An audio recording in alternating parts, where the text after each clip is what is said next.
आज का जो टॉपिक है वो लेक्चर जो है फर्स्ट ईयर का है और फर्स्ट ईयर आपकी स्टार्ट हो रही है। 9 मैट्रिक में जो आप लोगों ने पढ़ा इस तरीके से पेपर दिए हो गए, ठीक है, जो मस्ती मजाक था वो हो गया। लेकिन अब जो फर्स्ट ईयर और इंटर है वो थोड़ा सा आपने सीरियस होकर पढ़नी कि ये 2 साल हैं इम्पॉर्टेंट इसलिए हैं क्योंकि आगे एमडी कैट पूरा होगा और एमडी कैट आपकी फर्स्ट ईयर और इंटर में से आते हैं, ठीक है। 9 मैट्रिक के अंदर जो कॉन्सेप्चुअल एमसीक्यूज थे, थोड़े बहुत जो थे आपके जो टॉपिक थे जिसका बेसिक कॉन्सेप्ट बहुत ज़रूरी था समझना, आप नहीं समझा चीज़ें निकल गई यहाँ से। लेकिन अब ये है कि फर्स्ट ईयर के अंदर जो है आपके जो भी बेसिक कॉन्सेप्ट अभी तक समझ में नहीं आया कोशिश करूँगा तो वहाँ पर ये रिवाइज करूँ। लेकिन अगर इन केस की कोई चीज़ें टॉपिक रह जाती हैं, ठीक है, तो वो आपने घर पे जाकर खुद भी देख लेना किताब को खोल कर। और अगर कोई चीज़ नहीं भी मिलती तो आप यूट्यूब से सर्च कर सकते हो, काफ़ी सारे ट्यूटोरियल्स आपके पढ़े हैं वहाँ पर। तो फर्स्ट ईयर केमिस्ट्री जो है ऑलमोस्ट टोटल कैलकुलेशन बेस्ड है। पहले आपको बता दूँ इसमें 12 चैप्टर है। जो फर्स्ट चैप्टर आपका स्टेशियोमेट्री का है और स्टेशियोमेट्री का पूरा चैप्टर ही आपका कैलकुलेशन बेस्ड है। इसमें जितनी भी चीज़ें हैं ज़्यादातर वो आपकी कैलकुलेशंस पर ही होंगी। उसमें कुछ हैं जो भी आपके टॉपिक जिनके अंदर डेफिनेशंस वगैरह आ जाती हैं, उन डेफिनेशंस को आपको यहाँ पर लिखवा भी दूँगा, समझा भी दूँगा, लेकिन ज़्यादातर आपकी यहाँ पर इसमें कैलकुलेशन है। तो उस कैलकुलेशन पर जाने से पहले बेसिक थोड़ा सा इंट्रोडक्शन दे देता हूँ ताकि जो चीज़ें आपकी कंफ्यूज हो रही हैं आपके माइंड्स में वो क्लियर हो जाए, ठीक है। तो उनमें जो बेसिक चीज़ें हैं जो आपकी केमिस्ट्री के अंदर स्टडी करते हो, तो सबसे पहले तो आपके पास एक पीरियोडिक टेबल है। पीरियोडिक टेबल को आपको मैंने 9 में भी याद करवाया, मैट्रिक में भी याद करवाया। तकरीबन आपके 4 जो रोज थी, 4 पीरियड्स थे, इसमें तकरीबन मेरे ख्याल से 36 एलिमेंट थे कार्बन, उनके एटॉमिक मास एटॉमिक नंबर आपको याद करवाया, बहुत ज़रूरी है, ठीक है। अगर वो याद नहीं करोगे तो समझो कि आपकी फर्स्ट ईयर केमिस्ट्री आपको समझ आने वाली नहीं, क्योंकि उसमें एटॉमिक नंबर एटॉमिक मासेस की बहुत ज़्यादा आपको ज़रूरत पड़ती है। इसलिए वो पहले क्वेश्चन में अगर किसी ने याद नहीं भी किया तो याद करो। तो कुछ बेसिक कॉन्सेप्ट यहाँ पर आज रीड करते हैं। आपकी केमिस्ट्री कुछ टर्मिनोलॉजीज हैं जो आप देखने को मिलती हैं, जैसे कि एलिमेंट है, ठीक है। इसी तरीके से आपको एक और टर्मिनोलॉजी आपको देखने को मिलती है एटम। फिर आपके पास आ जाता है मॉलिक्यूल, ठीक है। फिर आपके पास आ जाता है कंपाउंड, फिर आ जाता है आपके पास मिक्सचर और फिर आ जाता है आपके पास सब्सटेंस।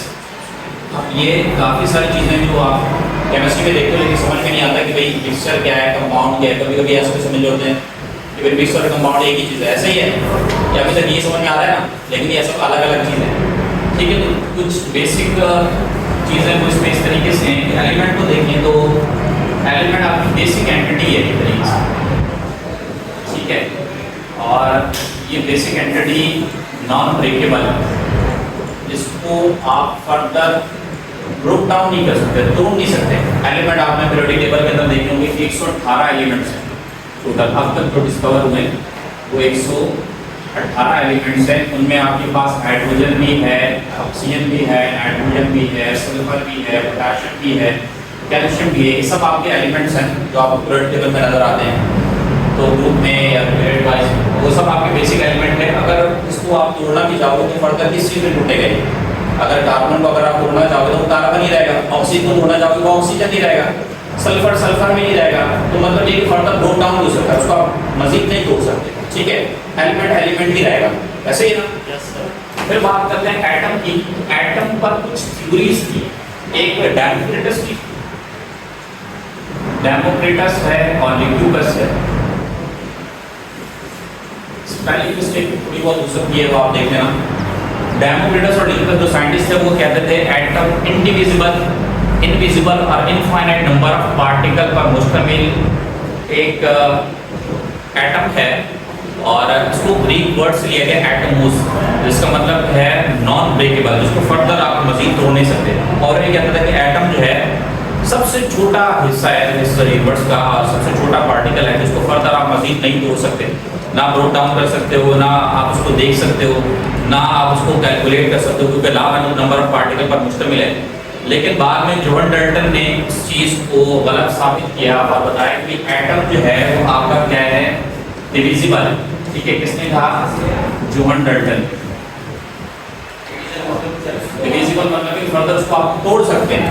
अगर आप उसको तोड़ेंगे तो उसमें से कुछ सब एटॉमिक पार्टिकल्स हैं निकलते हैं, ठीक है, तो एटम उसने क्या किया कि एटम आपका क्या है, डिविजिबल। और जब आप एटम को ब्रेक डाउन करते हैं, तोड़ते हैं, ठीक है, तो उनमें से क्या निकलते हैं आपके पास, सब एटॉमिक पार्टिकल्स। और सब एटॉमिक पार्टिकल्स के बारे में आपने अच्छे से आपको अंदाजा कि कौन से होते हैं सब atomic particles, electron, proton, neutron. ठीक है, तो सब एटॉमिक पार्टिकल्स आपके कई सारे हैं, मेसॉन्स भी हैं, हाइड्रॉन्स भी हैं, लेकिन जो फंडामेंटल्स हैं, फंडामेंटल किसे कहते हैं, जो आपके इंपॉर्टेंट हैं, यानी जिनके चेंज होने से आपके एटम की प्रॉपर्टी चेंज हो सकती है, उसकी फिजिकल या केमिकल प्रॉपर्टी चेंज हो सकती है। तो फंडामेंटल आपके सब एटॉमिक पार्टिकल्स 3 हैं। और वो कौन कौन से, एक आपके पास इलेक्ट्रॉन है, ठीक है, दूसरा आपके पास कौन सा है, प्रोटॉन है, तीसरा आपके पास क्या है, न्यूट्रॉन। इलेक्ट्रॉन जिस पर नेगेटिव चार्ज होता है, प्रोटॉन जिस पर पॉजिटिव चार्ज होता है, और न्यूट्रॉन जिस पर कोई भी चार्ज मौजूद नहीं होता, वो न्यूट्रल पार्टिकल है। ठीक है, तो उसने कहा कि आपके सब एटॉमिक पार्टिकल्स में डिविजिबल है। फिर बात करता है मॉलिक्यूल्स की। तो मॉलिक्यूल्स जो है उनकी क्लासिफिकेशन देखें तो मॉलिक्यूल्स 3 हिस्से में क्लासिफाइड होते हैं। अब अगर मॉलिक्यूल देखें तो मॉलिक्यूल है क्या, बेसिकली मॉलिक्यूल जो है वो आपके 2 एटम से मिलकर बनता है। ठीक है, एटलीस्ट 2 एटम जो है वो मिलकर क्या बनाते हैं, आपके मॉलिक्यूल्स बनाते हैं। क्योंकि एटम जो है वो आपके सिंगल आपके यूनिट पर मुश्किल होता है, जबकि मॉलिक्यूल जो है उसमें कम से कम 2 यूनिट है, 2 एटम्स आपके कंबाइन होते हैं, तो फिर वो आपके क्या बनाते हैं, मॉलिक्यूल बनाते हैं। अब यहाँ पर आपके पास मॉलिक्यूल जो है, तो मॉलिक्यूल आपके पास कौन से क्लासिफिकेशन में आते हैं, एक कहलाता है आपके पास मोनो एटॉमिक, ठीक है, दूसरा कहलाते हैं आपके पास डायएटॉमिक, ठीक है, तीसरा कहलाता है आपके पास कौन सा, पॉलीएटॉमिक। ठीक है, ट्राइएटॉमिक नहीं होता है, इसमें होता है पॉलीएटॉमिक, मोनोटॉमिक, डायएटॉमिक और पॉलीएटॉमिक। अब मोनोटॉमिक है, मोनोटॉमिक वो आपके मॉलिक्यूल्स कहलाते हैं जो एक एटम पर मुश्तमिल हो। अब आप कहोगे सर एटम तो मॉलिक्यूल तो कम से कम 2 एटम पर मुश्तमिल होता है, इसमें एक एटम वाले मॉलिक्यूल होते हैं। तो ये आपके कुछ ऐसे भी एलिमेंट्स हैं जो आपके सिंगल स्टेट में रहते हैं, और वो कौन से हैं, नोबल गैसेस। ठीक है, ये आपके पास जितने भी नोबल गैसेस हैं जो आपके 8 के ग्रुप में आते हैं, 8 ग्रुप के जितने भी एलिमेंट हैं जिनको नोबल गैसेस भी कहा जाता है, 0 ग्रुप भी कहा जाता है इनको। ठीक है, और 0 ग्रुप के साथ साथ इसके अलावा इनको इनर्ट भी कहा जाता है। इनर्ट इसलिए कहते हैं क्योंकि वो आपके नॉन रिएक्टिव नेचर है, वो रिएक्ट करते ही नहीं है। जैसे कि आपके पास कौन से एलिमेंट आए हैं, इसमें हीलियम है, नियॉन है, आर्गॉन है, क्रिप्टॉन है, ज़ीनॉन है, ये सारे एलिमेंट आपके कौन से हैं, वो आपके नोबल गैसेस के बराबर हैं। ठीक है, अब ये जितने भी हैं अगर इनका एटॉमिक नंबर देखें तो इसका एटॉमिक नंबर 2 है, इसका 10 है, इसका 18 है, इस तरीके से। इसका अगर मैं शेल बना के देखूंगा तो न्यूक्लियस आ जाएगा। पहले शेल के अंदर कितने इलेक्ट्रॉन रख सकते हैं, 2 इलेक्ट्रॉन रख सकते हैं। ठीक है, तो 2 एटॉमिक नंबर भी इसका कंप्लीट हो गया, नंबर ऑफ इलेक्ट्रॉन भी 2 हो गए। तो मतलब है कि इसका शेल क्या हो गया, स्टेबल हो गया। अब अगर शेल इसका स्टेबल है ना तो इसे इलेक्ट्रॉन देने की जरूरत है, ना इलेक्ट्रॉन लेने की जरूरत है, इसलिए ये रिएक्टिव करते ही नहीं है, ये नॉन रिएक्टिव है, इसलिए इनको क्या कहा जाता है, इनर्ट कहा जाता है। फिर आपके पास नियॉन का अगर मैं एटॉमिक स्ट्रक्चर बना के देखूं तो ये न्यूक्लियस आ गया, पहले शेल में कितने इलेक्ट्रॉन रख सकते हैं भाई, 2, बाकी कितने बचे, 10 में से 2 गए तो 8, और दूसरे शेल में मैक्सिमम नंबर ऑफ इलेक्ट्रॉन्स की अकोमोडेशन कितनी हो सकती है, 8 की होती है। ठीक है, 8 और 2 10 कंप्लीट हो गए। शेल में स्टेबल होकर एटॉमिक नंबर भी आपका क्या हो गया, कंप्लीट हो गया। ठीक है, इसका मतलब ये कि ये वाला भी जो एटम है वो आपका स्टेबल है, इसके number of electrons last octet के अंदर कंप्लीट है, इसको ना लेने की जरूरत है, ना ये इलेक्ट्रॉन शेयर करता, ना देता, ना लॉस करता है, इसलिए ये भी आपका क्या कराएगा, इनर्ट यानी नॉन रिएक्टिव नेचर है। इसके जितने भी एलिमेंट है जीरो ग्रुप के अंदर वो सब के सब आपके इनर्ट है, नॉन रिएक्टिव है, और हमेशा वो एटॉमिक फॉर्म में ही रहते हैं, कभी भी किसी के साथ कंबाइंड नहीं होते। इसलिए इन एलिमेंट्स को मोनोटॉमिक मॉलिक्यूल भी कहा जा सकता है। ठीक है, तो जितने भी नोबल गैसेस हैं अगर मुझे आपसे पूछ ले कि मोनोटॉमिक मॉलिक्यूल कौन से हैं, तो भाई नोबल गैसेस हैं सबके सब, वो जो आपके इनर्ट है, नॉन रिएक्टिव है, वो रिएक्ट करते नहीं, इसलिए वो मोनोटॉमिक फॉर्म ही रहते हैं, उनको मोनोटॉमिक मॉलिक्यूल कहते हैं। फिर बात करते हैं डायटॉमिक की, तो इसमें कम से कम आपके 2 एटम मिलकर क्या बनाते हैं, मॉलिक्यूल बनाते हैं, डायटॉमिक मॉलिक्यूल। अब डायटॉमिक में आपके पास जैसे फॉर एग्जांपल 2 आपके नाइट्रोजन एटम मिलकर क्या बना लेंगे, नाइट्रोजन मॉलिक्यूल बना सकते हैं। 2 ऑक्सीजन एटम मिलकर जो है वो आपकी क्या बना सकते हैं, ऑक्सीजन मॉलिक्यूल बना सकते हैं। 2 हाइड्रोजन एटम मिलकर आप क्या बना सकते हैं, हाइड्रोजन मॉलिक्यूल बना सकते हैं। ठीक है, तो यानी 2 एटम मिलकर अगर आपके मॉलिक्यूल बना रहे हैं तो आपके डायटॉमिक मॉलिक्यूल बना रहे हैं। अब पॉलीटॉमिक में क्या है कि मोर देन 2 एटम्स, यानी आपके 2 एटम से ज्यादा अगर आपके पास आपके एटम्स कंबाइंड होते हैं और मॉलिक्यूल बनाते हैं तो वो आपकी पॉलीएटॉमिक आ जाते हैं। जैसे एग्जांपल के तौर पर आपके 3 ऑक्सीजन एटम मिलकर क्या बनाते हैं, O3 बनाते हैं, ओजोन। इसके बारे में पढ़ा ना इसको, ओजोन लेयर जो अमूमन तौर पर किस लिए इस्तेमाल की जाती है हैं, इंसुलेटिंग लेयर के तौर पर आपकी अर्थ को अल्ट्रावायलेट आपको सनलाइट से रेडिएशन निकलती है, उस लेयर उस रेडिएशंस को ज़मीन से प्रोटेक्ट करने के लिए, ज़मीन को से प्रोटेक्ट करने के लिए अमूमन तौर पर आपका ओजोन लेयर है जो the protective layer insulated layer के तौर पर काम करती है। ठीक है, ओजोन लेयर तो यहाँ पे 3 ऑक्सीजन एटम से मिलकर बनती है। इसी तरीके से आप इसके अंदर H2 भी दे सकते हैं, जिसमें आपके पास 2 हाइड्रोजन एटम और 1 ऑक्सीजन एटम मिलकर क्या बनाते हैं, H2 मॉलिक्यूल बनाते हैं, जिसमें 3 एटम शामिल हैं, तो ये आपके पॉलीएटॉमिक आ जाए। इसी तरीके से सल्फ्यूरिक एसिड है, नाइट्रिक एसिड है, कार्बोनिक एसिड है, जितने भी हैं वो सब के सब अमूमन तौर पर आपके 2 एटम से ज़्यादा होता है और मिलकर क्या बनाते हैं, पॉलीएटॉमिक मॉलिक्यूल। ठीक है, मॉलिक्यूल समझ में आ गया। अब बात करते हैं कंपाउंड और मिक्सचर के बारे में। तो कंपाउंड और मिक्सचर जो है इसमें फर्क क्या है, कंपाउंड और मिक्सचर के अंदर भाई, कंपाउंड और मिक्सचर में फर्क क्या है? कंपाउंड जो है इनके अंदर जो आपके एटम्स हैं वो आपके केमिकली बॉन्डेड होते हैं, क्या होते हैं, केमिकली बॉन्डेड होते हैं। ठीक है, और जब आपके एटम्स केमिकली बॉन्ड बनाते हैं तो उसमें आपके न्यू प्रोडक्ट्स बनती हैं, ऐसे नई प्रोडक्ट्स बनेगी और उसमें जो आपकी प्रोडक्ट बनती है क्या वो दोबारा रिवर्सिबल है? नहीं सर। ठीक है, कैन नॉट रिवर्स बैक, वो दोबारा अपने ओरिजिनल स्टेट में वापस नहीं जा सकते। ठीक है, कैन नॉट रिवर्स बैक, इसलिए ये आपकी कहलाते हैं कंपाउंड। जैसे एग्जांपल के तौर पर मैं किसी भी फ्यूल को बर्न करूँ, अब फ्यूल आपका लकड़ी भी हो सकता है, पेट्रोल भी हो सकता है, डीजल भी हो सकता है। ठीक है, आपका लकड़ी है या कुछ भी है वो कार्बन का मुश्तमिल है ना, ऐसे ही ना, जितने भी आपके पास फ्यूल्स हैं वो अमूमन तौर पर कार्बन पर मुश्तमिल है और वो फ्यूल्स को अगर मैं ऑक्सीजन की मौजूदगी में बर्न करता हूँ तो क्या बनाएगा, कार्बन डाइऑक्साइड बनाएगा। ठीक है, वाटर के कंटेंट बनाएगा और ऐश बनाएगा। तो क्या वो कार्बन डाइऑक्साइड वाटर की कंटेंट या ऐश को दोबारा कार्बन या ऑक्सीजन में कन्वर्ट हो सकते हैं? नहीं। इसका मतलब है कि ये जो चीज़ आपके पास बन रही है ये आपकी क्या केमिकली बॉन्डेड है, इसलिए इसको नाम क्या देंगे, कंपाउंड का नाम देंगे, इसको मिक्सचर नहीं कह सकते, ये रिवर्स नहीं आ सकते। ठीक है, क्लियर हो गई। इसी तरीके से अगर मैं मिक्सचर की बात करूं तो मिक्सचर में एटम्स केमिकली बॉन्डेड नहीं होते, एटम्स आर फिजिकली बॉन्डेड। इसमें क्या होते हैं, फिजिकली बॉन्डेड होते हैं, यानी ये आसानी से टूट कर दोबारा रिवर्स बैक हो सकते हैं। ठीक है, इसमें जब एटम्स फिजिकली बॉन्डेड होते हैं तो उसमें कोई भी नई प्रोडक्ट नहीं बनती, no new products are form. ठीक है, इसमें कोई भी आपके पास नई प्रोडक्ट नहीं बनती।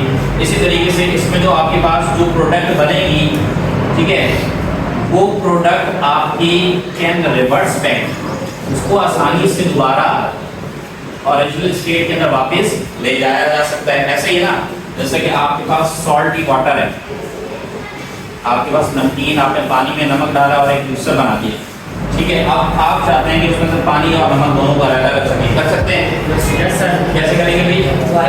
बॉयल करके आपने इसको बॉयल किया तो उसमें से पानी आपका एवोपरेटर पर निकल जाएगा। Yes sir. और सॉल्ट आपका बॉटम में रह जाएगा, इसकी डेंसिटी ज़्यादा है तो दोनों क्या देंगे, अलग हो जाएंगे। इसी तरीके से सैंडी वाटर, पानी में रेत मिक्स कर देंगे। अब आप चाह रहे हो पानी अलग और रेत अलग करें तो क्या करेंगे, बॉयल करेंगे। बॉयल करके सैंडी अलग थोड़ी होगी, उसको क्या करेंगे, फिल्टर कर लेंगे, फिर फिल्टर पेपर लगा देंगे। फिल्टर पेपर लगाने से क्या होगा, पानी आपका रिफाइंड हो जाएगा, साफ हो जाएगा, और रेत आपकी रह जाएगी। उसके अंदर क्लोरीन डालने के लिए वो क्लोरीन डोजेज की जाती है पानी में से जर्म्स को रिमूव करने के, ठीक है, इसको क्लोरीनेशन भी कहते हैं लोग। तो अमूमन तौर पर डिसइंफेक्टेंट कहलाता है क्लोरीन। तो अगर क्लोरीन डोजेज की जाती है और अमूमन तौर पर की भी जाती है, लेकिन यहाँ पर क्लोरीन डोजेज जो है वो प्रॉपर तरीके से नहीं की जाती, इसलिए कभी कभी आपको वो चोकिंग कर रही होती है आपके गले के अंदर, लग रहा होता है पानी। कभी ऐसे फिल्टर से कोई पानी लेकर आया जहाँ पर क्लोरीन डोजेज की जाती है तो पानी थोड़ा सा आपका कड़वा सा होता है और वो गले में लग रहा होता है। वजह ये है कि वो क्लोरीन डोजेज जो है वो बहुत ज़्यादा हीट होती है इस वजह से।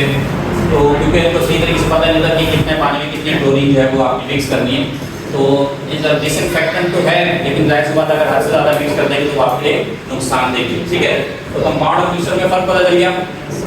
अब एक लास्ट टॉपिक रह गया, वो उसे हम कहते हैं सब्सटेंस। और सब्सटेंस जो है, सब्सटेंस किसे कहते हैं भाई? सब्सटेंस कहते हैं जो आपके पास नेचुरली आपको मिले, किस फॉर्म में, इन प्योर फॉर्म। कुदरती तौर पर जो आपको प्योर फॉर्म में मिलता है उसको नाम क्या देते हैं, सब्सटेंस का नाम। सबको सब्सटेंस नहीं कह सकते, जो चीज़ आपको प्योर फॉर्म में मिलती है सिर्फ उसी को सब्सटेंस कहा जा सकता है। जैसे कि फॉर एग्जांपल आपके पास वाटर है, प्योर फॉर्म में मिलता है, ठीक है। आपके पास फर्टिलाइजर है, प्योर फॉर्म में मिलता है या नहीं मिलता, धन की सूरत में, ठीक है।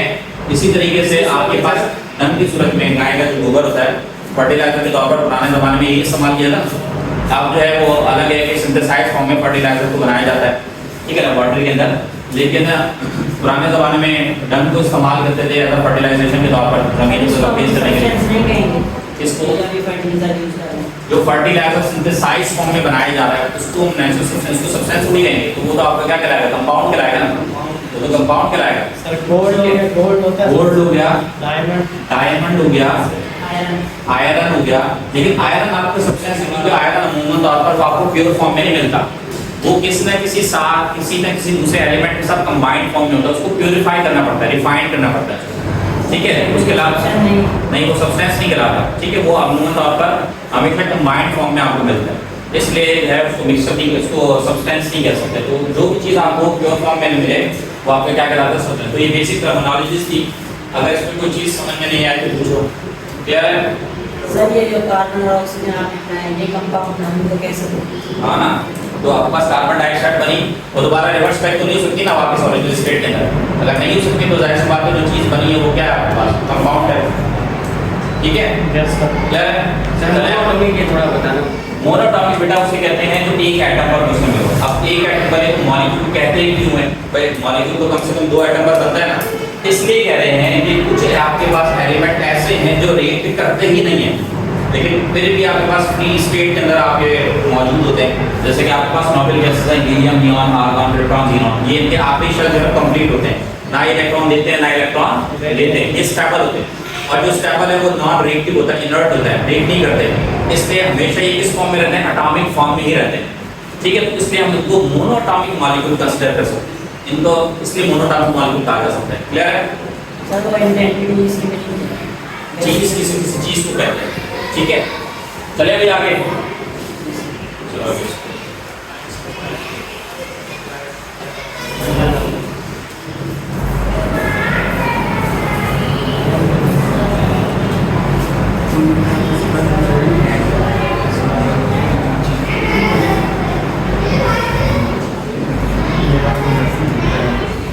अब जो टॉपिक है वो लेक्चर 1 स्टार्ट है आपका स्पेशोमेट्री का था, तो पहले बेसिक मैंने इंट्रोडक्शन इसके दिया ताकि चीज़ें आपको समझ में आ जाए, आगे जाकर कोई इशू ना हो। तो चैप्टर 1 आपका है स्पेशोमेट्री का, और स्पेशोमेट्री कहते हैं एलिमेंट्स कैलकुलेशन, ठीक है। इसको क्या कहते हैं, एलिमेंट्स कैलकुलेशन।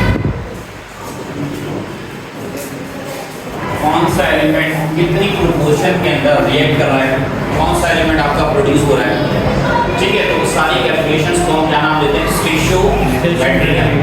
अब इस चैप्टर के अंदर जो टॉपिक हम लोग डिस्कस करेंगे, ठीक है, उनमें सबसे पहला जो टॉपिक है वो है आपके पास इसका मोल। इसका अच्छा, मोल जो है बेसिकली क्या है, एक आपका पैरामीटर है, ठीक है। और इस पैरामीटर को किसने इस्तेमाल किया जाता है, use to calculate amount of substance, यानी किसी भी सब्सटेंस की अमाउंट को कैलकुलेट करने के लिए, ठीक है। तो ये आपका क्या कहलाता है, मोल कहलाता है।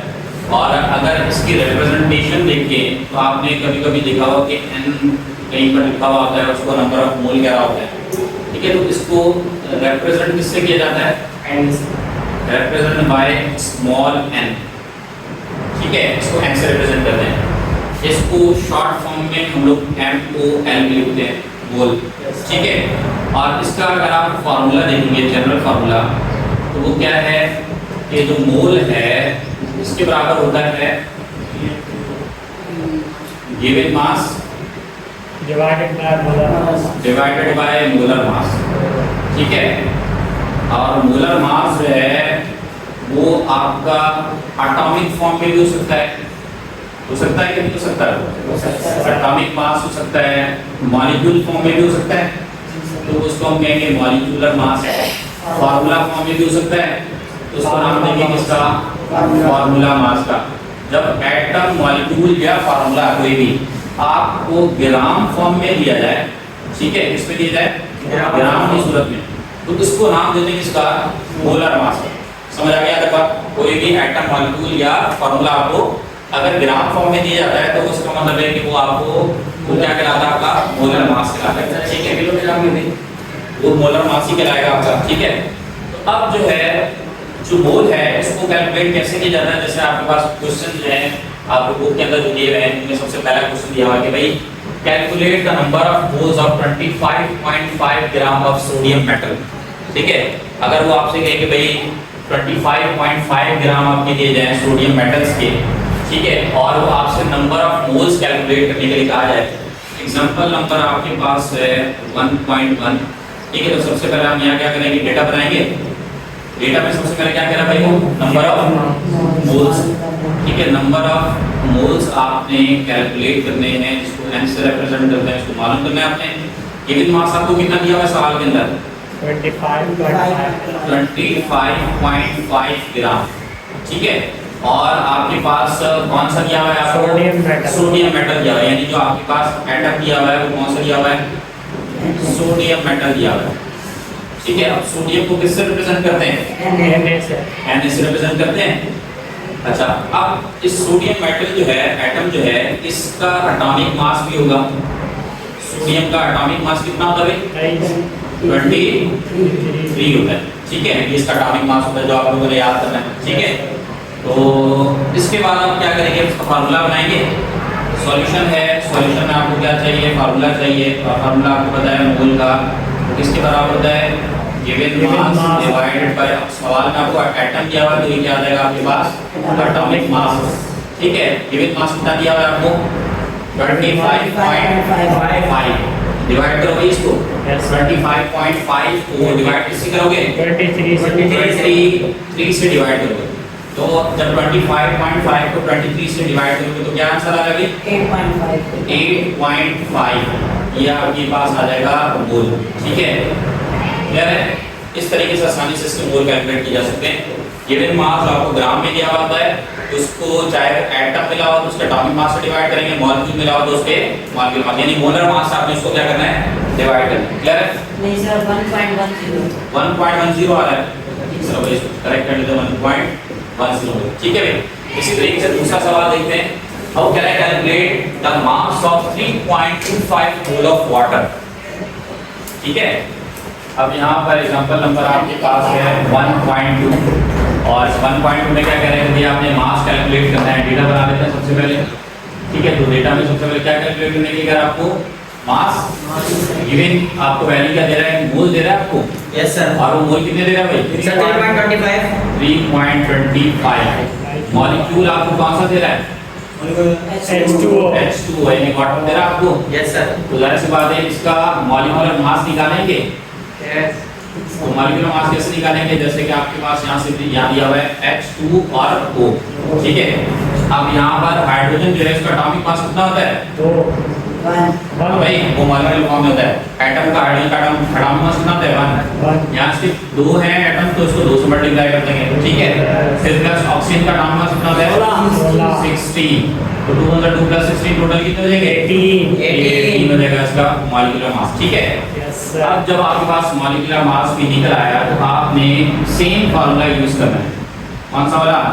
Given mass upon molar mass. Given mass upon molar mass, यानी आप मॉलिक्यूलर मास रख सकते हैं यहाँ पे। Yes sir. क्योंकि आपको मॉलिक्यूल मिला हुआ है। अब आपके पास मोल मिला हुआ है सवाल के अंदर, मॉलिक्यूलर मास आप निकाल चुके, यानी आपको क्या चीज निकालनी है? ठीक है, यानी आपको मास निकालना है। तो आप इसको निकालने को उसको यहाँ हटाना पड़ेगा कि डिवाइड करेगा, मान लीजिए क्या करेगा? मल्टीप्लाई करेगा। तो मोल मल्टीप्लाई में क्या हो जाएगा आपके पास? Molecular mass. तो इसके बराबर हो जाएगा मास के। अब मोल आपको सवाल में कितने दिए हैं?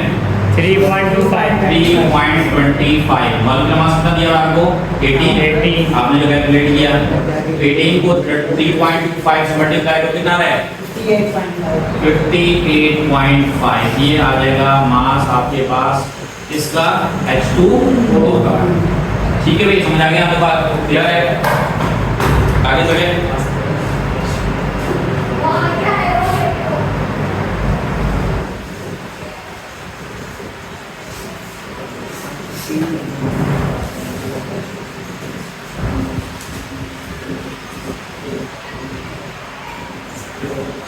अब ये दोनों हो गए आपके पास। आपको क्वेश्चन नंबर 3 पर आते हैं। Calculate the number of molecules in 610 gram of benzoic acid. अब यहाँ पर वो नंबर ऑफ मॉलिक्यूल्स कैलकुलेट करने के लिए कह रहा है।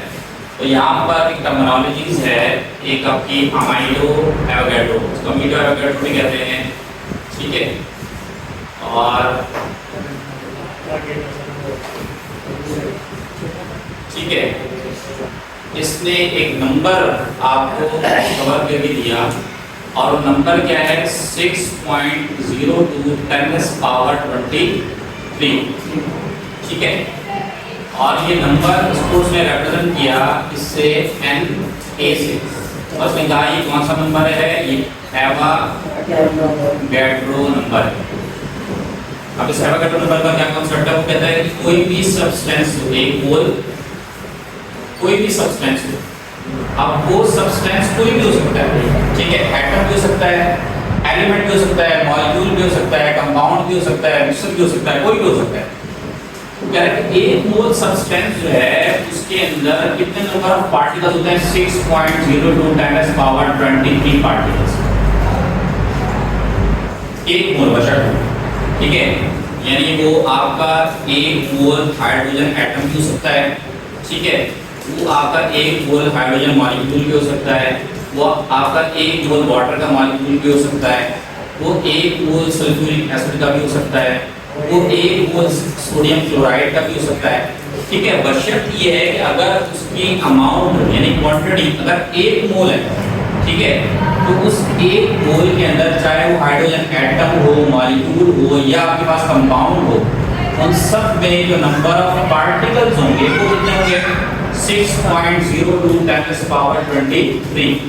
ठीक है, ये सेम कांस्टेंट रहेंगे। लेकिन अगर इन केस में मोल की कंसंट्रेट क्वांटिटी जो है वो बढ़ा देता हूँ, यानी एक मोल से मैं 2 मोल कर देता हूँ, तो 2 मोल के अंदर नंबर ऑफ पार्टिकल्स भी कितने हो जाएंगे 6.02 10 पावर 23 को किससे मल्टीप्लाई कर देंगे 2 से। तो ये कितने हो जाएंगे 12.04 10 पावर 23 पार्टिकल्स। ठीक है, इसी तरीके से अगर मैं एक मोल से हाफ मोल कर देता हूँ 0.5 मोल कर देता हूँ, तो 0.5 मोल करूँगा तो दैट्स बात है 6.02 10 पावर 23 को डिवाइड करना पड़ेगा 2 से। ठीक है, जब 2 से डिवाइड करेंगे तो कितना आ जाएगा 3.01 10 पावर 23। तो ये 23 सेम रहेगा। हाँ, ठीक है, तो आप इन वैल्यू को जो है मल्टीप्लाई या डिवाइड करें तो वैल्यू आपकी ये आपकी मिल जाएगी। एक मोल में 6.02 होते हैं, 2 मोल में 12.04 हो जाएंगे, और अगर आधा मोल करेंगे तो आपके पास 3.01 होगा। तो जैसे जैसे आप 3.01 आएगा 3.01 जब 6.02 को आप डिवाइड करोगे ना 2 से तो आपके पास 3.01 आ जाएगा। ठीक है, तो ये आपकी जो मोल का एवोगैड्रो का कांसेप्ट है वो यही कहता है कि एक कोई भी सब्सटेंस हो, ठीक है, तो वो आपके अगर एटम होगा तो उसके अंदर नंबर ऑफ एटम्स जो है वो 6.02 होंगे, मॉलिक्यूल होगा तो उसके अंदर नंबर ऑफ मॉलिक्यूल्स है वो 6.02 होंगे। ठीक है, अगर आपके पास सोडियम क्लोराइड का कोई क्रिस्टल स्ट्रक्चर जनरेट करता है, जैसे बात है सोडियम क्लोराइड NaCl, उसको सॉल्ट भी कहते हैं, और सॉल्ट आपका किस फॉर्म के अंदर होता है क्रिस्टल फॉर्म के अंदर होता है, तो उसके अंदर नंबर ऑफ जो क्रिस्टल यूनिट्स बनेंगे वो कितने बनेंगे आपके पास क्रिस्टल जो बनेंगे वो 6.02 10 पावर 23 बनेंगे। ठीक है, तो अब इसके अंदर जो कैलकुलेशंस होती हैं वो किस तरीके से, तो फार्मूला सेम है आपके पास, वही आपके पास मोल वाला इस्तेमाल करेंगे, बस थोड़ी सी चेंजिंग इसके अंदर होगी। तो सवाल में आपको क्या कह रहा है कि calculate the number of molecules in 610 gram of benzoic acid. आपने क्या मालूम करना है भाई, डेटा बना लेते हैं सबसे पहले। ठीक है, और डेटा में आपको क्या चीज कैलकुलेट करने के लिए क्या है नंबर ऑफ मॉलिक्यूल्स। ठीक है, वो आपने मालूम करने हैं, और आपको गिवन वैल्यू कितनी दी है 610 610 ग्राम, ठीक है। और आपको जो मॉलिक्यूल दिया हुआ है, कंपाउंड दिया हुआ है, कौन सा दिया हुआ मॉलिक्यूल है, फार्मूला वही लगेगा सेम एज इट इज, ठीक है। मॉलिक्यूल कौन सा दिया हुआ है आपके पास, बेंजोइक एसिड, ठीक है। बेंजोइक एसिड कहते हैं जब किसी भी बेंजीन पर, बेंजीन एक आपका एक एरोमेटिक कंपाउंड है, ठीक है। और इस एरोमेटिक कंपाउंड पर अगर आपका कार्बोक्सिलिक ग्रुप, ठीक है, सी डबल बॉन्ड ओवर आपका ओवर बेंजोइक कार्बोक्सिलिक ग्रुप अगर आपका अटैच हो जाता है ना, इसको हम कार्बोक्सिलिक ग्रुप कहते हैं, ठीक है। तो अगर कार्बोक्सिलिक ग्रुप आपके बेंजीन पर अटैच हो जाए तो उसका नाम दे देंगे इसका बेंजोइक एसिड, ठीक है।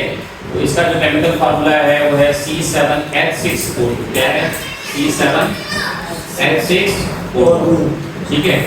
तो अब सबसे पहले आप क्या करेंगे, जो आपके पास बेंजोइक एसिड मिला हुआ है इसका क्या निकालेंगे, मॉलिक्यूलर मास निकालेंगे, ठीक है। कार्बन का एटॉमिक मास कितना होता है 12, यहाँ 7 है तो उसको 7 से मल्टीप्लाई कर देंगे, प्लस हाइड्रोजन एटॉमिक मास कितना होता है 1, 6 मिला 6 से मल्टीप्लाई करें, ऑक्सीजन का कितना होता है 16, 2 मिला तो उसको 2 से 12 को 7 से मल्टीप्लाई करोगे तो कितना होगा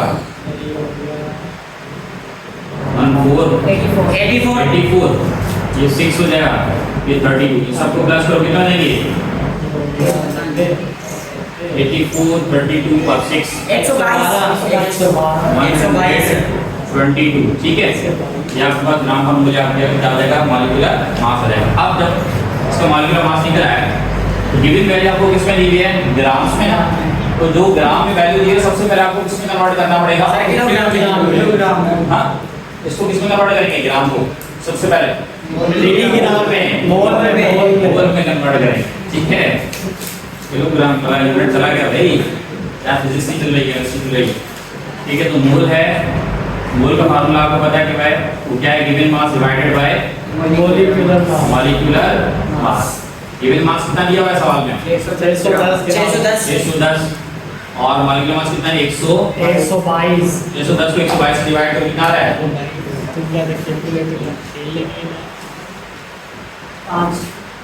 5 आ रहा है, ये आपके पास 5 मोल आ गए। अब जब नंबर ऑफ मोल्स निकला है, यस सर, ठीक है, सेम पहले वाला मेथड है, यस सर। अब थोड़ा सा चेंज क्या है कि जब आपने नंबर ऑफ मॉलिक्यूल्स निकालने ना, तो नंबर ऑफ मॉलिक्यूल्स या नंबर ऑफ एटम्स आपको निकालने के लिए कहा जाए, सिंपल आप क्या करेंगे, जो मोल आपने फाइंड आउट किए हैं उसको किससे मल्टीप्लाई कर देंगे, एवोगैड्रो नंबर से। किससे मल्टीप्लाई कर देंगे, एवोगैड्रो नंबर से, ठीक है।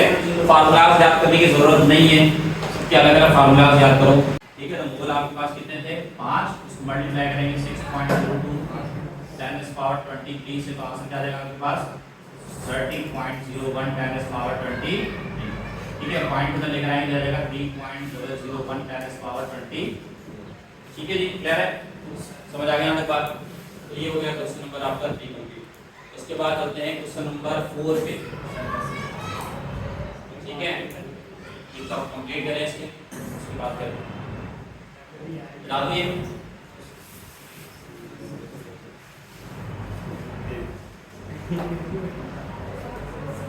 बैटरी लो तो गई है सर, यार तो उतारेंगे आपने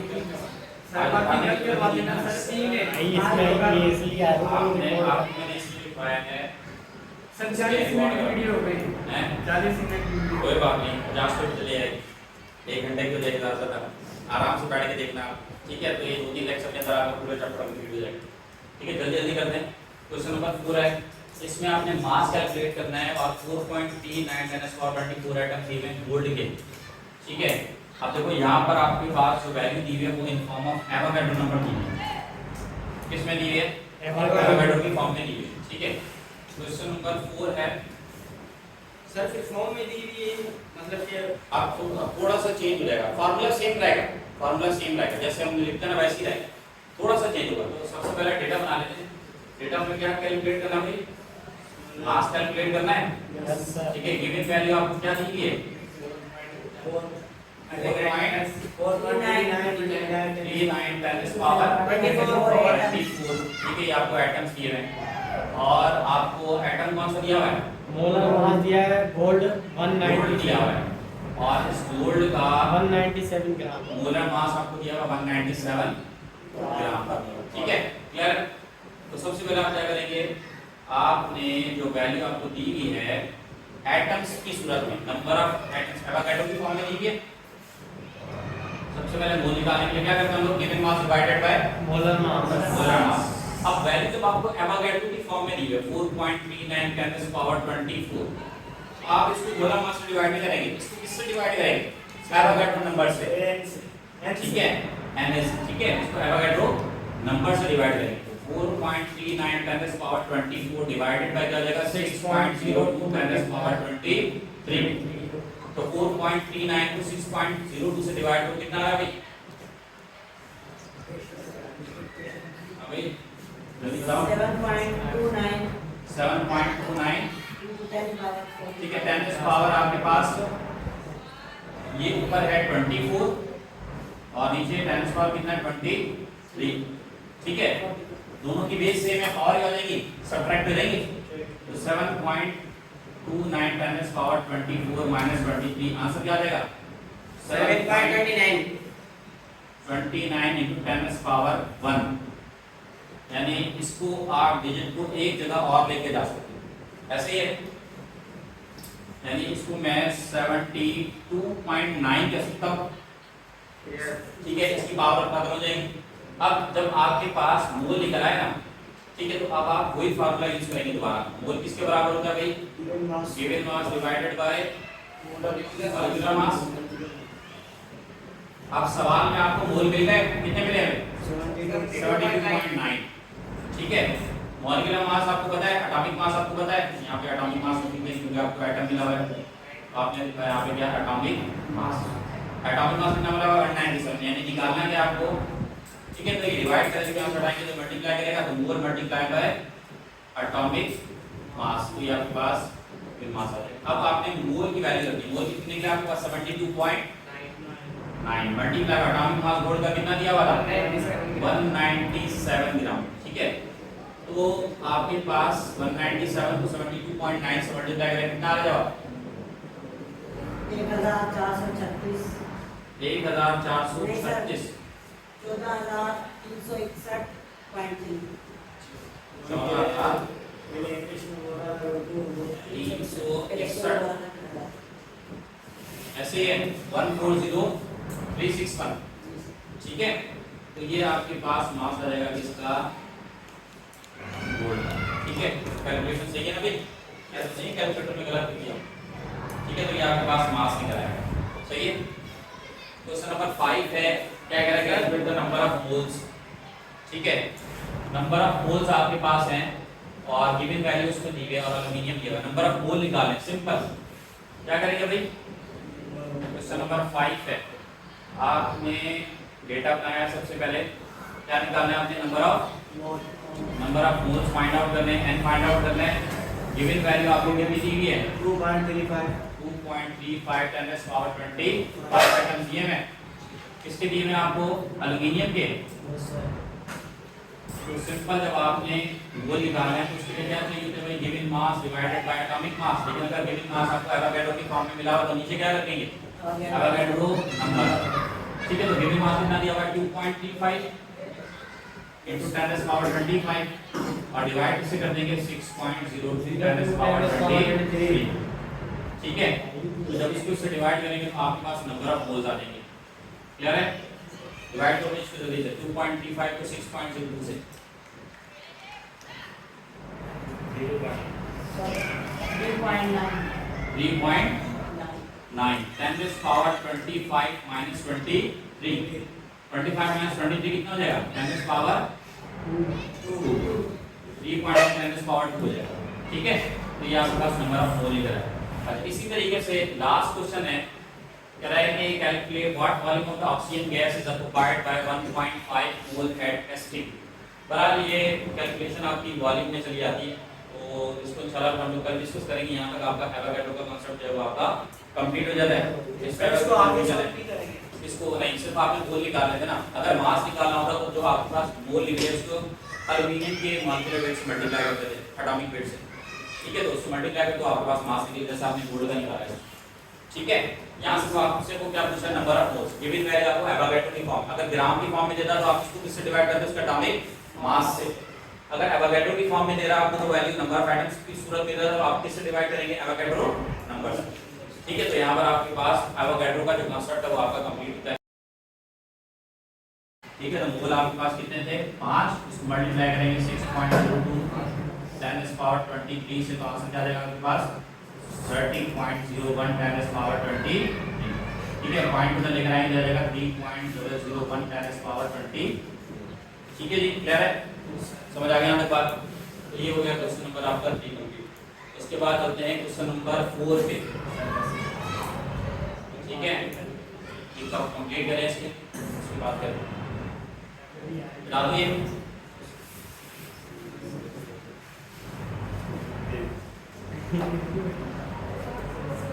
बैटरी लो तो गई है। सर ये आज तो उतारेंगे नहीं सर बाकी निकल वाले ना सर 3 है इसमें ये इसलिए आ रहा है आपने इसलिए लिखवाया है सर 40 मिनट की वीडियो हो गई हैं? 40 मिनट की वीडियो। कोई बात नहीं, 50 मिनट चले आएगी, 1 घंटे की देख रहा था, आराम से बैठ के देखना। ठीक है, तो ये 2-3 लेक्चर के अंदर आपका पूरा चैप्टर कंप्लीट हो जाएगा। ठीक है, जल्दी जल्दी करते हैं। क्वेश्चन नंबर 4 है, इसमें आपने मास कैलकुलेट करना है और 4.39 10 पावर 24 एटम्स दिए हैं गोल्ड के। ठीक है, अब देखो यहाँ पर आपके पास जो वैल्यू दी हुई है वो in form of Avogadro number दी हुई है। किसमें दी हुई है? एवोगैड्रो की फॉर्म में दी हुई है। ठीक है, क्वेश्चन नंबर 4 है, सर फिर फॉर्म में दी हुई है मतलब कि आपको थोड़ा सा चेंज हो जाएगा, फार्मूला सेम रहेगा, फार्मूला सेम रहेगा, जैसे हम लिखते हैं ना वैसे ही रहेगा, थोड़ा सा चेंज होगा। तो सबसे पहले डेटा बना लेते हैं। डेटा में क्या कैलकुलेट करना है? मास कैलकुलेट करना है। ठीक है, गिवन वैल्यू आपको क्या दी हुई है? 4.39 10 पावर 24। ठीक है, ये आपको एटम्स दिए हैं और आपको एटम कौन सा दिया हुआ है? मोलर मास दिया है गोल्ड गोल्ड दिया हुआ 197 है और इस गोल्ड का 197 ग्राम मोलर मास आपको दिया हुआ 197 ग्राम। ठीक है, क्लियर? तो सबसे पहले आप क्या करेंगे, आपने जो वैल्यू आपको दी हुई है एटम्स की सूरत में, नंबर ऑफ एटम्स एवोगैड्रो की फॉर्म में दी हुई है। सबसे पहले मोल निकालने के लिए क्या करते हैं हम लोग? Given mass divided by molar mass molar mass. अब वैल्यू जब आपको एवोगैड्रो की फॉर्म में दी है 4.39 10 पावर 24, आप इसको मोलर मास से डिवाइड नहीं करेंगे, इसको किससे डिवाइड करेंगे? एवोगैड्रो नंबर से। ठीक है, NS। ठीक है, इसको एवोगैड्रो नंबर से डिवाइड करेंगे। 4.39 10 पावर 24 डिवाइडेड बाय क्या हो जाएगा? 6.02 10 पावर 23। तो 4.39 को 6.02 से डिवाइड करो, कितना आया भाई? अभी जल्दी बताओ। 7.29 7.29। 10 power 4। ठीक है, 10 पावर आपके पास ये ऊपर है 24 और नीचे 10 पावर कितना है? 23। ठीक है, दोनों की बेस सेम है, पावर क्या हो जाएगी? सब्ट्रैक्ट करेंगे तो 7.29 10 पावर 24 माइनस 23, आंसर क्या आ जाएगा? 7.29 29 into 10 पावर 1। यानी इसको आप डिजिट को एक जगह और लेके जा सकते हैं, ऐसे ही है। यानी इसको मैं 72.9 कह सकता हूँ। ठीक है, इसकी पावर खत्म हो जाएगी। अब जब आपके पास मोल निकल आए ना, ठीक है, तो अब आप वही फार्मूला यूज करेंगे दोबारा। मोल किसके बराबर होता है भाई? Given mass divided by molar mass. अब सवाल में आपको मोल मिल गए, कितने मिले हमें? 72.9।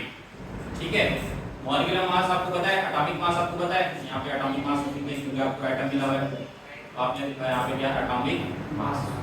एटॉमिक मास कितना मिला हुआ? 197। यानी निकालना क्या आपको? ठीक है, तो ये डिवाइड करके आप बढ़ाएंगे तो मल्टीप्लाई करेगा, तो मोल मल्टीप्लाई बाय एटॉमिक मास, तो ये आपके पास फिर मास आ जाएगा। अब आपने मोल की वैल्यू रखी, मोल कितने निकला आपके पास? 72.9 मल्टीप्लाई एटॉमिक मास गोल्ड का कितना दिया हुआ था? 197 ग्राम। ठीक है, तो आपके पास 197 को 72.9 से मल्टीप्लाई करें, कितना आ जाएगा? 1436 1436 14,361.3 361 ऐसे ही है 140361। ठीक है, तो ये आपके पास मास आ जाएगा किसका? ठीक है, कैलकुलेशन सही है ना भाई, ऐसा नहीं कैलकुलेटर में गलत किया, ठीक है। तो ये आपके पास मास निकल आएगा, सही है। क्वेश्चन नंबर 5 है, क्या कह रहा है, with the number of moles, ठीक है। नंबर ऑफ मोल्स आपके पास हैं और गिवन वैल्यूज को दी गई और एल्युमिनियम दिया हुआ है, नंबर ऑफ मोल निकालने, सिंपल। क्या करेंगे भाई, क्वेश्चन नंबर 5 है, आपने डेटा बनाया सबसे पहले, क्या निकालना है आपने, number of moles find out करने हैं, एन फाइंड आउट करना है। गिवन वैल्यू आपको कितनी दी हुई है, 2.35 2.35 10 पावर 25 आइटम दिए हैं। किसके दिए हैं आपको, एल्युमिनियम के। तो सिंपल जब आपने वो निकालना है तो उसके लिए क्या चाहिए होता है भाई, given mass divided by atomic mass. लेकिन अगर गिवन मास आपको एवोगाड्रो की फॉर्म में मिला हो तो नीचे क्या रखेंगे, एवोगाड्रो नंबर, ठीक है। तो गिवन मास कितना दिया हुआ है, 2.35 into 10 पावर 25 और डिवाइड किससे कर देंगे, 6.03 10 पावर 23, ठीक है। तो जब इसको इससे डिवाइड करेंगे तो आपके पास नंबर ऑफ मोल्स आ जाएंगे, क्लियर है। डिवाइड करो इसको जल्दी से, 2.35 को 6.02 से